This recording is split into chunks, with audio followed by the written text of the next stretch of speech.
So hello, what's up mga ka-J-Vlog? Welcome ulit sa panibagong video. And for today's video, ayan, full review natin ng isa sa napakasulit na entry-level smartphone na lumabas ngayong 2025 at ito ang Nubia Neo 3 4G. Maganda kaya to? Tara mga ka-J-Vlog, check natin.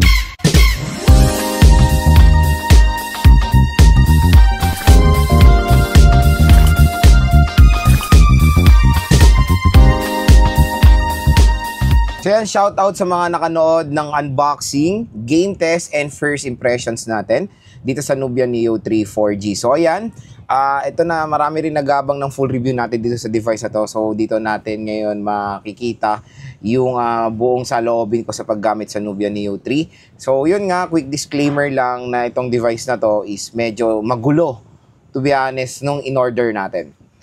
Gumawa ko ng first impressions nito nung last week ng Nubia Neo 3 5G. So wala kasing nung sinearch natin to sa online, even sa official store ni Nubia, wala tayong nakuwang specifications nitong Nubia Neo 3. Although hindi siya tinatawag na Nubia Neo 3 4G, doon lang kasi sa mga online nakalagay Nubia Neo 3. Yun lang, walang 5G logo. So meron palang ilalabas si Nubia na Neo 3 5G at Neo 3 5G GT. So I think sa last week yan ng March, kaya abangan na lang natin. And syempre, na first impressions na natin yung mga yan at o-order din tayo yan, kaya stay tuned lang. So yung in-offer ngayon ni Nubia sa official store nila sa online is 4G lang po ito. And tinignan din natin yung chipset neto, which is a Unisoc T8100. Puro 5G din ang lumalabas sa online, walang ganong 4G. Yung 5G version ng Nubia Neo 3 is yung Unisoc T8300. Iba po yon dito sa in-offer nila online na Unisoc T8100. So yun, syempre, na-review na. So yun, na-unbox na rin natin. And legit na 4G po itong device na to. Marami rin kasi sa comment section dun sa first impression ko, hindi 5G yan, 4G lang yung nasa online. Later pa yung 5G. So ayun, totoo nga mga J-Vlog na 4G lang in-offer. Maganda sigurong linawin niya ni Nubia, lalo na sa official store nila. May nakalagay naman, wala namang nilagay na 5G. I know, wala namang nakalagay na 5G doon sa online. Pero, pag sinearch kasi nga natin to, walang ganun lumalabas sa specifications ng 4G. Even sa official website ng Nubia, wala akong nakitang 4G specifications sa itong Nubia Neo 3. Puro 5G ang lumalabas. Even yung Unisoc 8100. Kaya medyo magulo talaga. Pero ayan, para dito sa video na to, again, yung nasa link sa description box, yung may price tag na 7,999 is 4G lang po ito, hindi po siya 5G. Meron siyang 8GB 128 na yun nga may price tag na 7,999. Pero, pag bibili nyo to sa online, parang ako binili ko to sa online nung launch date niya, sobrang mura ko siya nakuha. 6,500 pesos ko lang siya nakuha. Pero again, bumalik na siya sa price niya na 7,999 sa official store nila sa online. Pero malay natin sa 4.4, there's a possibility bumaba ulit ang price ng Nubia Neo 3. So yan, para malinaw sa inyo na yung available as of ngayon is 4G lang po. May iba pa pong ilalabas 5G at 5G GT. I think yung 5G ay nagkakalaga ng 9,999 or almost 10,000 pesos sa merong 256 GB of internal storage at yung chipset noon is the Unisoc 8300. So stay tuned lang, bibili rin tayo ng device na yan. So kung interested din kayo dito sa napakalupit na Nubia Neo 3, ilalagay ko po yung link yan sa description box. Even though 4G lang to, na-game test ko to, sobrang ganda ng performance niya. So yan mga ka-J-Vlog, next naman gusto ko i-share sa inyo yung mga nagustuhan ko dito sa device na to, kung bakit napakasulit niyang device. Again, nakuha ko lang to sa price tag na 6,500 pesos. So sabihin na natin nag-reach si Nubia Neo 3 sa 6,000 to 8,000 pesos. Depende sa offer din. Sa mall, there's a possibility na yan na makuha nyo, 7,999. Sa online, there's a possibility na below 7,999 hanggang 6,000 pesos. So, ganyan natin i-range itong device na to. Unang-unang pag-uusapan natin yung display. Ang laki ng display niya mga J-Vlog. 6.8 inches, hindi lang nagtatapos doon. Full HD Plus 1080p resolution. Ito marami rin naguluhan din neto. Kasi again, wala nga ako nakitang specs nito sa online. Nung first impression ko to last week, yung 5G pala is AMOLED and then itong 4G is IPS. So yun, nakita rin natin dito sa ating review unit na yes, IPS lang siya pero hindi lang, although IPS siya, mataas yung resolution. Unang glance ko nga, akala ko AMOLED siya kasi grabe detailed nung screen niya. Pero syempre, kinumpare ko siya sa mga merong AMOLED ako at matagal naman na ako AMOLED user. Mapapansin nyo rin naman na hindi talaga siya AMOLED. IPS, pero mataas yung resolution niya, which is sa 6,000 pesos price tag to 8,000. Very good deal yung merong resolution na Full HD Plus 1080p. So, display quality neto, hands down, napakaganda, napakalaki, ang ganda ng resolution, mataas pa ang refresh rate ng Nubia Neo 3. Next sa OS, so magandang balita, out of the box, naka Android 15 na siya with My OS. So, yun, hindi na kayo problema i-update sa latest OS. Pero sana ma-update din siya sa Android 16, hindi natin alam. Pero sa ngayon, enjoy muna natin yung Android 15 na nakalagay dito sa Nubia Neo 3. Sa chipset, ito, to be clear, ito ay 4G version. Pinakita ko na rin yan sa unboxing ko na 4G lang talaga ito. Marami pa rin nagpipilit na 5G siya. Ako nga rin, pinilit ko talaga siyang 5G kasi ayun talaga ang akala ko. Pero yun, maganda nga na bumili tayo para nalaman din ng mga ibang consumers na bibili nila. Akala nila baka 5G rin yung nabili nila. Kasi to be honest ako, akala ko 5G yung binili ko. Yung pala 4G lang. Pero all goods lang. Kahit 4G siya, napakalupit. Na-enjoy ko naman itong device na to. So next, sa chipset nga, the Unisoc 8100. Grabe! Ang solid ng chipset na to sa entry-level smartphone. Ang GPU niya is Mali G57. And alam niyo naman, ang G57 merong reputation yan sa gaming sa entry-level segment. So may enjoy nyo. Nakalaro kong Genshin. Marami rin nagulat na pwede tayo maglaro ng Genshin dito. Sa high settings ako naglaro at naka-on pa yung motion blur. Sobrang solid. May mga few frame drops pero hindi nyo akalain sa ganitong price tag kayang i-handle. Lalo na sa mga Unisoc chipset din na i-handle ng Genshin Impact ng kahit papaano, di ba? So, yon, playable lahat ng nilaro ko, ML, COD, PUBG. Ayan, sa mga nagre-request ng PUBG, maganda rin performance sa PUBG. Next one mga J-Vlog, yung RAM. Yung RAM niya is all goods, 8GB of RAM. So, yan na rin naman yung the best na natin makukuha. Lalo na sa mga ganitong segment. Usually, meron pa rin 6GB tayo nakukuha. Pero 8GB of RAM na. Very generous naman si Nubia when it comes sa pagbigay ng RAM. Pero sa internal storage, marami nagreklamo. Bakit daw 128, sana 256, or sana nag-offer. Again, nag-offer sila pero sa 5G. Siguro, yun nga nakita ko nga na yung 5G neto is 256GB of internal storage. Yung 128 dito sa 4G. Okay naman, naka-install pa ako ng Genshin, nakita nyo naman, full resources yan. COD, full resources. Pero syempre, yan na talaga minimum natin, pwede natin magamit 128GB. Kung solid gamer kayo, siguro piliin nyo talaga ng gusto yung lalaruin nyo. Kasi 128GB lang to. Baga, pag Genshin kasi, 35GB na yan. COD, 30GB na yan. ML, usually nasa 15 to 20GB na yan. Ang lalaki na ng mga required storage ng mga games today sa mobile. Kaya 128 ay na rin, palit na rin ng palit. Pero again, minimum na yan. 5 games ang na-install ko dito.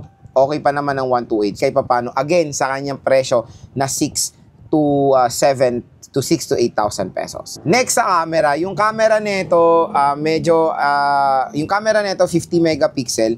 Ang maganda kasi dito, even though yung dual camera niya or yung secondary camera niya is depth sensor, meron siyang parang wide mode.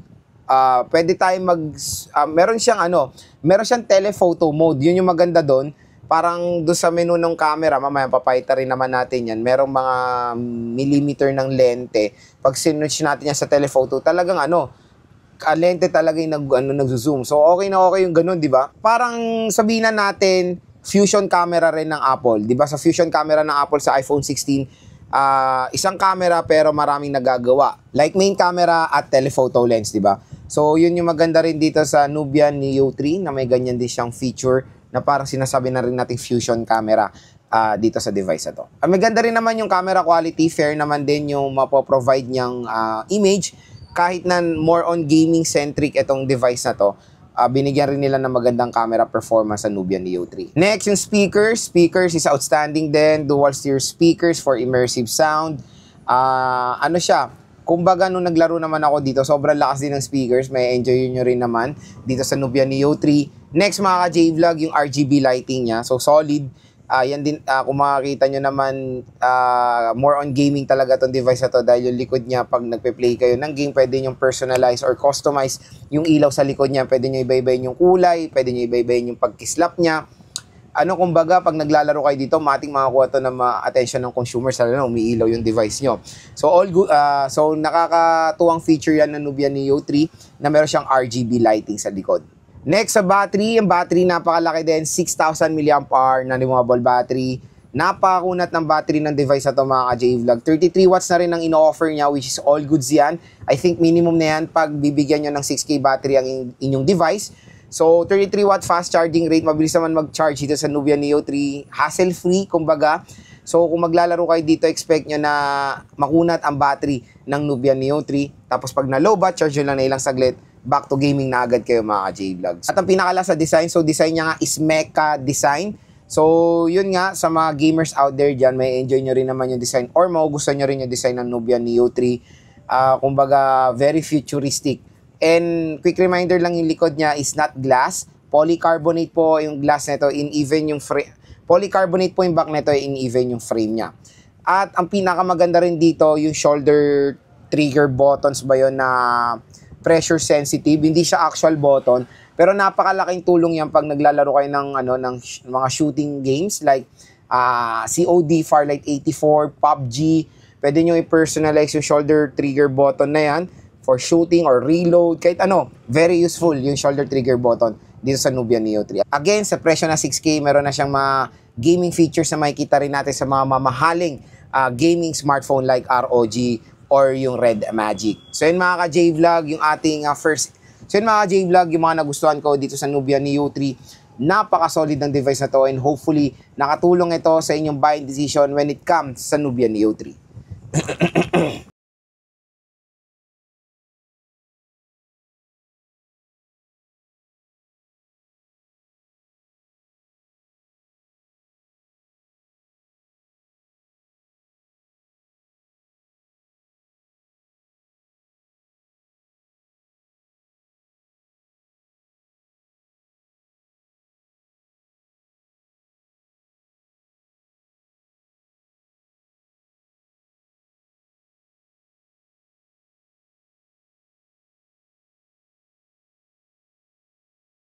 So, video sample, rear camera of the Nubia Neo 3. So, ang pinakamalupit dito, entry-level smartphone pero support ng 4K video recording. Pero gamit natin is Full HD 1080p at 30 FPS. So, wala siyang support sa any 60 FPS na frame rate.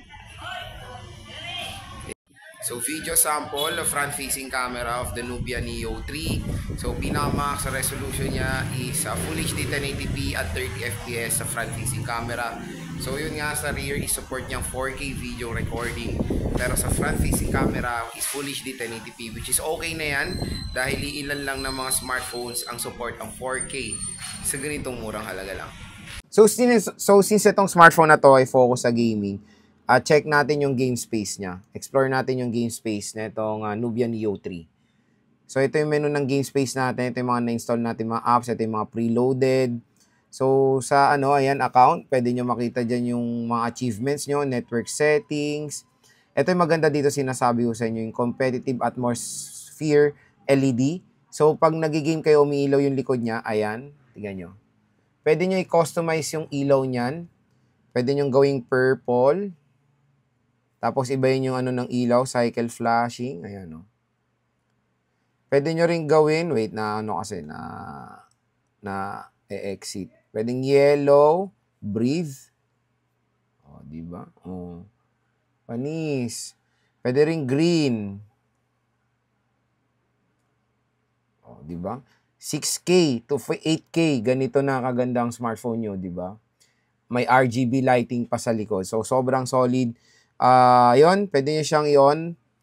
Pag nag-open kayo ng game, gumagana yan. Meron kayong game space wallpaper. Pwede nyo rin customize yung game space nyo. Other option, ayan. Tapos mag-open tayo ng game para ma-customize natin yung trigger button niya dito. Ayan. So, pwede nyo customize yan.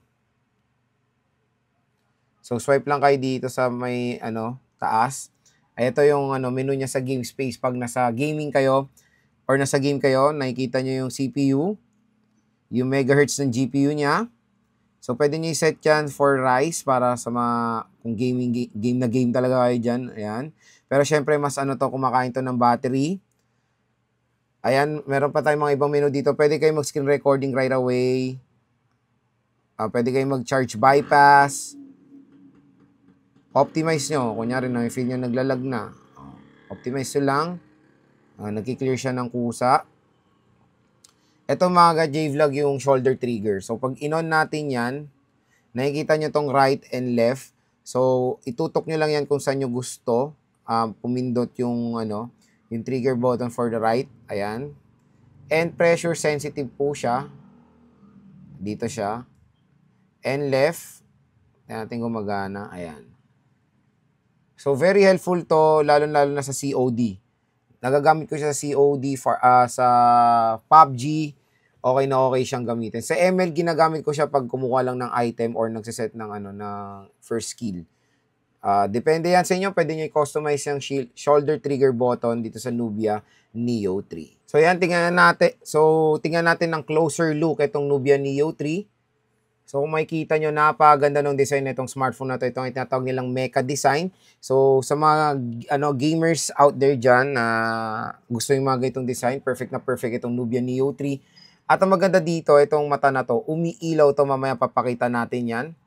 Ito yung kanyang camera module. Even yung camera module niya is merong may design din when it comes sa sa back cover niya. So, ganda. Nagbe-blend talaga yung camera module niya. So, Nubia logo. Glossy siya and expect nyo polycarbonate back to. Generation 3, Nubia Neo 3. Ang ganda ng design. Color yellow, parang bumblebee. Pero yung gilid niya is matte finish, which is okay din yan. At ito yung maganda dito, yung kanyang pressure sensitive trigger button. Pero off niyan minsan pag hindi nyo gagamitin kasi na-accidental touch yan sa game. So yan yung trigger button niya at nasa-set up to sa mismong game. Mamaya papakita natin yan. Ito yung power button / fingerprint scanner. Sa taas meron tayong microphone. Sa left side is meron tayong SIM tray at yung volume rocker. Sa baba naman meron tayong microphone Type-C at yung speaker grills. So napakalaki nung screen na ito. Ayan, punch hole display. Tingnan nyo naman sa wallpaper pa lang. Pang gaming na gaming, no? 120 Hz screen refresh rate din itong device na to. And may kasama rin pala siyang a protector which is hindi si Maring Jelly case. Si Maring hard case po kasama. So next naman dito is try natin yung kayang biometrics test. Pero ang ganda rin dito sa device na to yung haptic niya. So parang yung haptic kasi parang kakaibang vibration yun compared to sa normal vibration. Sobrang solid. Yung haptic na naramdaman nyo sa iPhone, parang ganun din resemblance dito sa haptic ng Nubia Neo 3. So, try natin yung fingerprint scanner niya. Side-mounted siya. Ayan, napakabilis.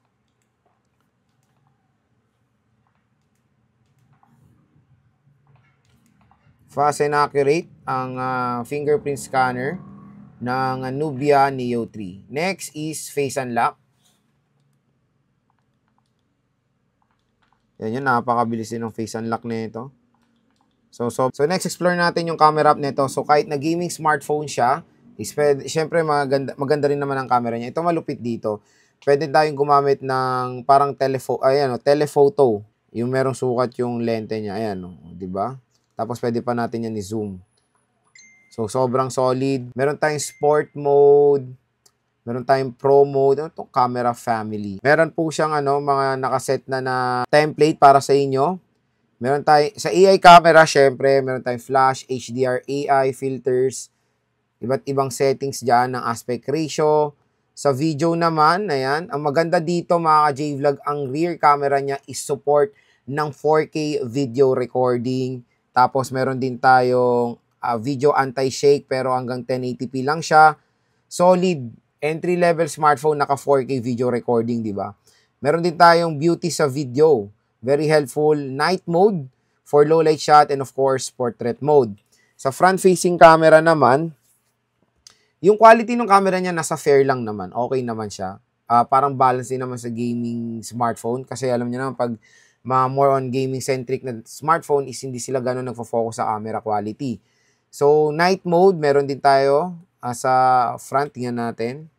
Wala siyang night mode sa front.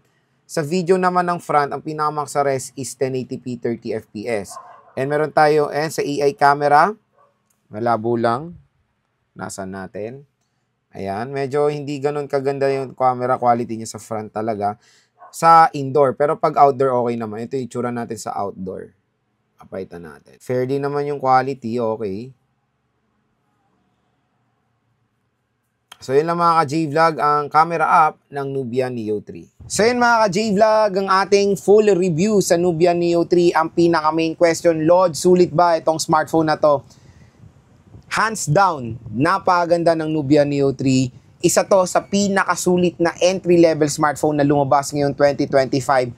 Sa price tag na 6,000 to 8,000 pesos, meron ka ng malaking display, may shoulder trigger button pa para sa mga gamers out there dyan, RGB lighting sa likod, snappy chipset, maganda rin ang camera performance, dual stereo speakers, malaki ang battery, fast charging rate pa.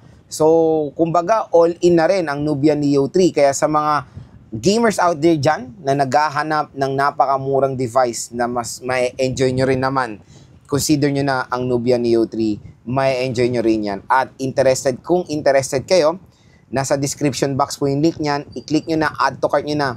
Malay nyo sa 4/4 or sa payday sale, makuha nyo pa to ng sobrang gandang deal. So yun mga ka-J-Vlog, ang ating full review sa Nubia Neo 3, isa sa pinakamagandang entry-level smartphone na pwede nyo ma-purchase ngayong early 2025.